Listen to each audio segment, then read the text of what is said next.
Hello guys, welcome to your career academy platform. और बात करेंगे हम यहाँ UP PGT and KVS PGT के लिए। उसके लिए हम हिस्ट्री करा रहे हैं यहाँ पे।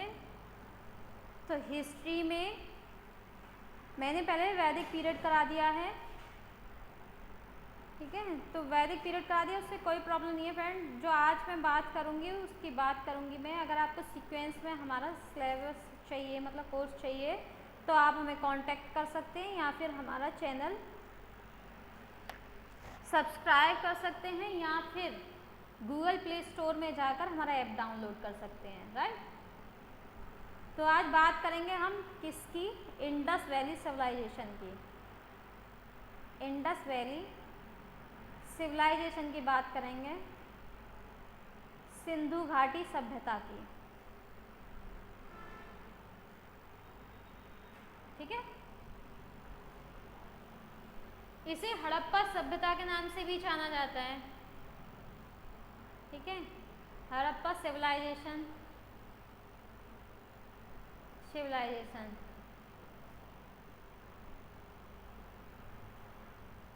क्योंकि सबसे पहला जो खोजा हुआ शहर था वो कौन सा था, हड़प्पा था। शायद इसीलिए इसका नाम क्या रख दिया होगा, हड़प्पा सभ्यता रख दिया गया होगा। 20वीं सदी के द्वितीय दशक में पाश्चात्य जो विद्वान थे, मतलब पश्चिम जो वेस्टर्न स्कॉलर थे,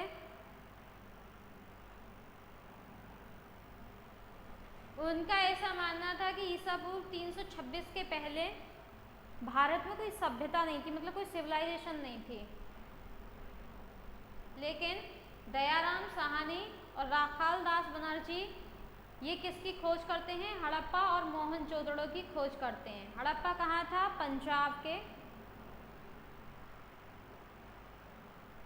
पंजाब के मांटगोमरी डिस्ट्रिक्ट में, ठीक है। मोहनजोदड़ो कहाँ था, सिंध के लरकाना में। मोहनजोदड़ो था जुदारो सिंध के लरकाना में था ये, ठीक है। पिगट महोदय थे एक, मतलब ये विद्वान थे, इतिहासकार थे, जिन्होंने इसे क्या कहा है, एक विस्तृत साम्राज्य की जुड़वा राजधानियां, मतलब हड़प्पा और मोहनजोदड़ो, इन दोनों को क्या कहा है, विस्तृत साम्राज्य की जुड़वा राजधानियां।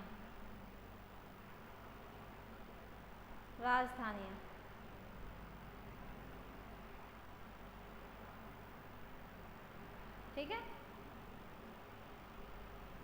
लेकिन इस पूरी सभ्यता, जो ये पूरी सभ्यता थी इंडस वैली सिविलाइजेशन, ये सिंधु नदी घाटी की सभ्यता कही जाती है, या इसके मुख्य स्थल के नाम पर इसका नाम क्या रख दिया गया, हड़प्पा सिविलाइजेशन रख दिया गया था, ठीक है।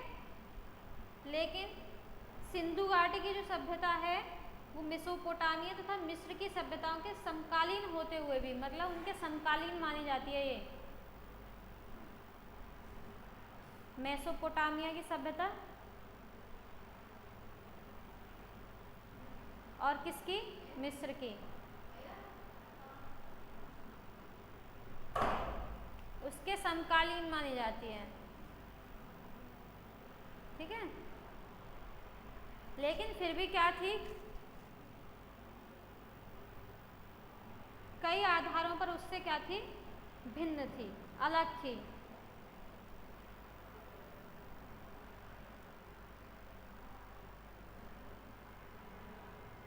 अनेक अर्थों में उससे बढ़कर थी,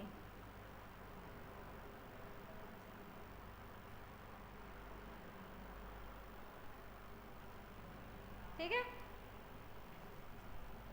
जो सिंधु घाटी सभ्यता थी, इसकी उत्तरी सीमा, जो इसकी नॉर्थ बाउंड्री थी, वो किससे लगती थी, पाकिस्तान के पंजाब प्रांत में, ठीक है। कौन सी जगह है? Rahman dairy, Rahman dairy. ठीक। दक्षिणी सीमा गुजरात प्रांत में भोगनार, सुत कांगेडोर भी है। ठीक है। और पूरब में कहाँ थी? मेरठ। ठीक है। अगर जैसे मैं इसको ऐसे डिवाइड करूं तो मेरठ यहाँ, इसका मतलब साक्ष्य कहाँ है? आलमगीर में। राइट। इधर अगर मैं जाऊं तो यहाँ जो होगा, यहाँ ये मध्य प्रदेश का जो रीजन है, यहाँ दायमाबाद या दैमाबाद भी बोलते हैं इसको। ठीक। इधर गुजरात में जाओगे सुत कांगेडोर। ठीक। सुत कांगेडोर।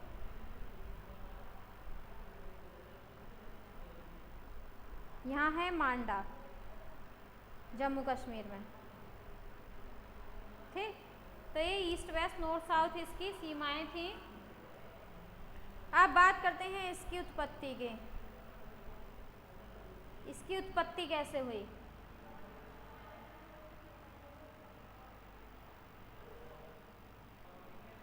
उत्पत्ति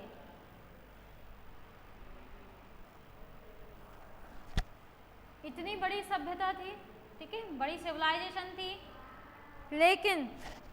लेकिन क्या था?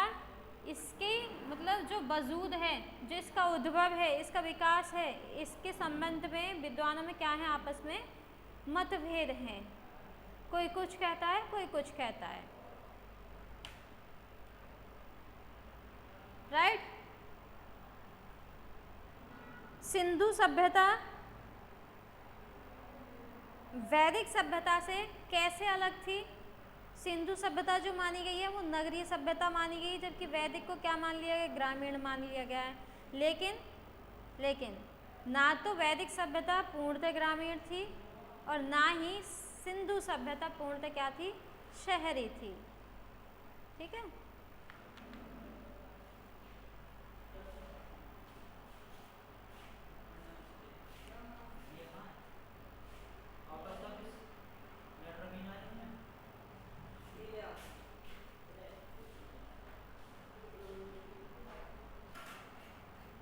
अब बात करेंगे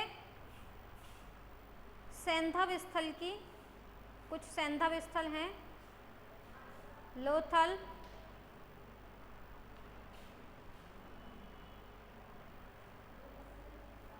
कालीबंगन,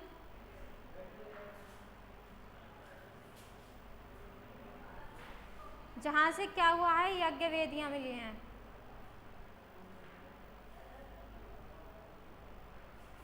ठीक। जो सिंधु सभ्यता की खुदाई हुई थी, इससे भिन्न भिन्न जातियों के क्या मिले हैं? अस्थि पंजर मिले हैं।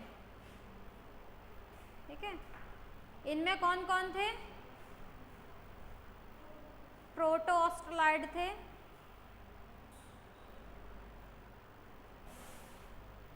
ऑस्ट्रलॉइड। और कौन था?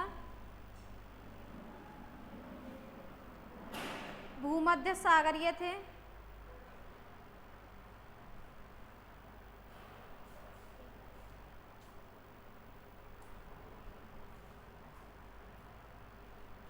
नेक्स्ट मंगोलियन और अल्पाइन। ठीक है, ये थे, जिनमें से मोहनजोदड़ो के जो निवासी थे उन्हें कौन मान लिया गया है? उन्हें भूमध्य सागरीय मान लिया है कि भूमध्य सागरीय थे। राइट। सिंधु सभ्यता के दो नगर थे जिन्हें विशाल नगर कहा गया है, वो है हड़प्पा और मोहनजोदड़ो। राइट। दो विशाल नगर थे। विशाल नगर वो कौन थे? हड़प्पा और मोहनजोदड़ो।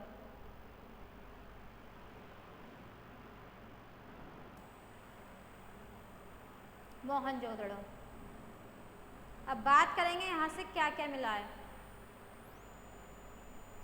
ठीक है, हड़प्पा और मोहनजोदड़ो से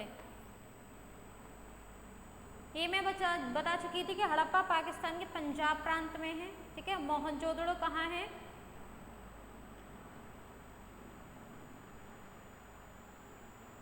ये क्या है? ये उच्च कोटि के नगरों के उदाहरण हैं। मतलब ये जो दोनों नगर हैं उच्च कोटि के नगर थे।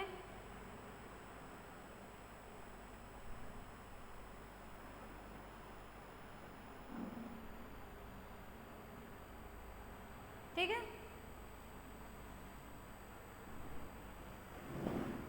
और क्या था?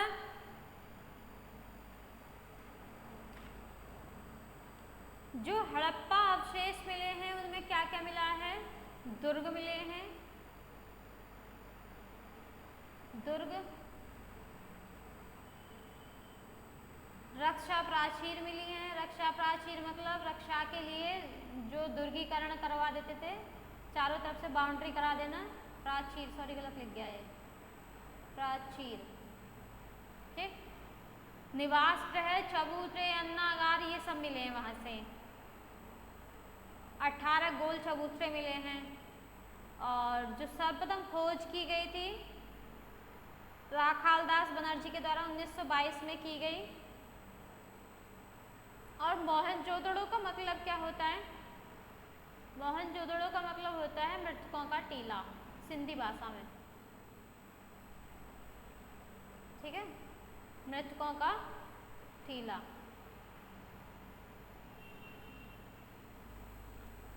दरवाजे किधर साइड खुलते थे? नॉर्थ की साइड खुलते थे। ठीक है, अन्नागार मिले हैं, 6 अन्नागार मिले हैं और पंक्ति में है, मतलब ऐसे 1 2 3 4 5 6 इस तरीके से। बृहद स्नानागार मिला है, सबसे इम्पोर्टेंट पार्ट ग्रेट बाथ। ठीक है, ये 39 फीट या 11.89 मीटर क्या था? लंबा था। मतलब जो इसकी लंबाई थी वो इतनी थी। और 23 फीट क्या था? यहाँ 7.01 मीटर। चौड़ा 8 फीट 2.44 मीटर। ये गहरा था, मतलब जो इसकी डेप्थ थी, ठीक है, वो थी 8 फीट। उतरने के लिए उत्तर तथा दक्षिण की ओर सीढ़ियां बनी हैं। ठीक है, इसमें क्या बनाई गई हैं? सीढ़ियां।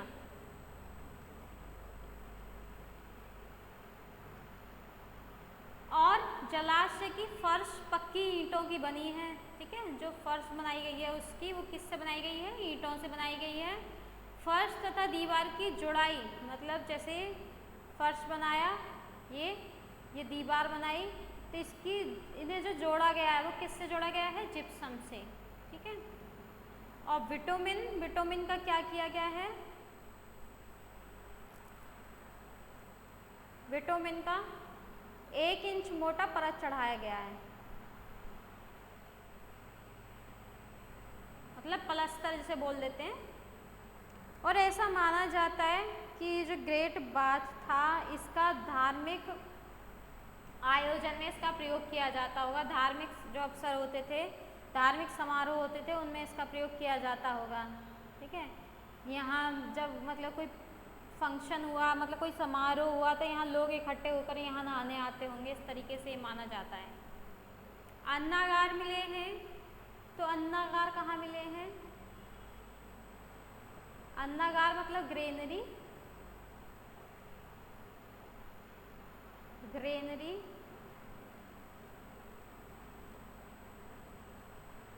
ठीक है,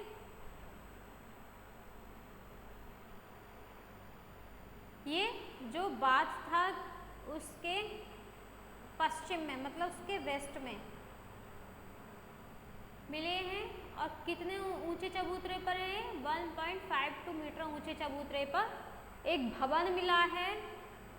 ठीक है, जो 45.72 मीटर लंबा, 45.72 मीटर क्या है?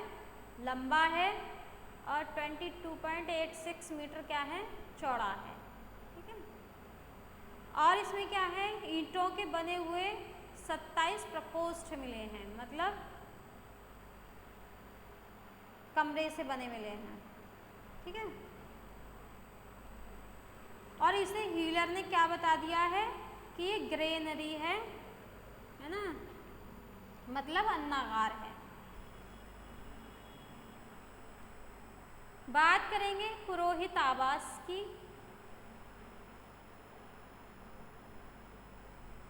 पुरोहित आवास ये क्या था, स्नानागार के जो वात था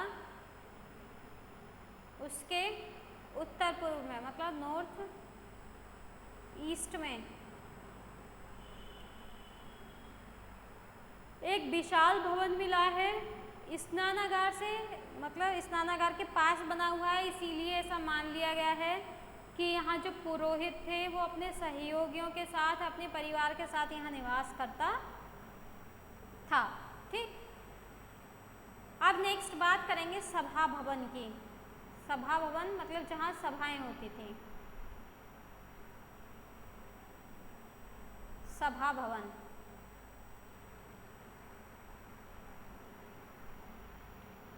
दुर्ग के दक्षिण की ओर, मतलब जो भवन था उसके दक्षिण की ओर 27 बाय 27 मीटर के आकार का एक वर्गाकार भवन मिला है, मतलब वर्गाकार भवन मिला है। 27 चौड़ाई और 27 ऊंचाई। ठीक, मोहनजोदड़ो की जो एक प्रमुख विशेषता थी, ठीक है, वो क्या थी, इस वर्गाकार भवन को तो क्या कह दिया गया, सभा भवन बोल दिया गया कि सभा भवन या सभाएं होती होंगी। ठीक, जो इसका मुख्य प्रवेश द्वार था वो उत्तर की ओर था, नॉर्थ की ओर था। मोहनजोदड़ो की जो मुख्य विशेषता थी, जोदारो क्या थी उसकी, उसकी सड़कें थी। ठीक है, सड़कें, रोड्स, वो एक दूसरे को समकोण पर काटती थी। ठीक है, समकोण पर काटती थी।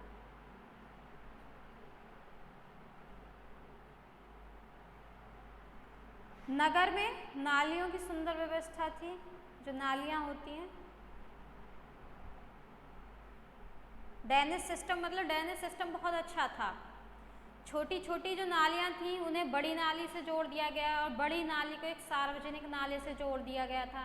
मतलब जैसे आज होता है, आज भी आपने देखा होगा जो घरों की नालियां हैं, मतलब जो घर से निकला हुआ पानी होता है वो एक छोटी नाली में जाता है जो हमारी गली में होती है, और गलियों का पानी एक बड़े नाले में जाता है, मतलब जो एक सार्वजनिक नाली होती है उससे जोड़ दिया जाता है और वहाँ वो चला जाता है। ठीक है, और ये जो मेन होल बनाए गए थे ये बड़ी बड़ी ईंटों से क्या कर दिए जाते थे, ढक दिए जाते थे। समकालीन नगरों में नालियों की ऐसी व्यवस्था कहीं नहीं मिलती, मतलब जैसी सिंधु सभ्यता में थी, इंडस वैली सिविलाइजेशन के टाइम जैसी नालियों की व्यवस्था थी ऐसी किसी नगर में देखने को नहीं मिलती है। सिंधु सभ्यता में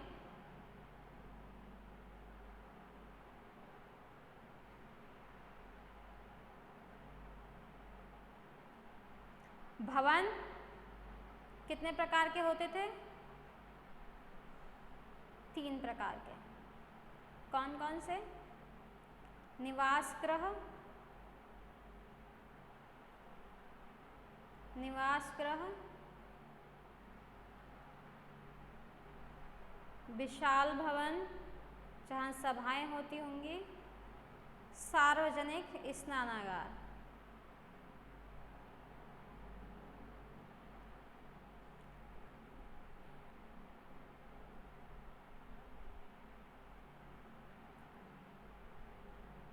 ठीक है, तो फ्रेंड आज यहीं तक रखते हैं। नेक्स्ट सेशन में स्टार्ट करेंगे हम, और मतलब जो शहर खोजे गए हैं सिंधु सभ्यता में जो इम्पोर्टेंट होंगे एग्जाम पॉइंट ऑफ व्यू से उनके बारे में बात करेंगे।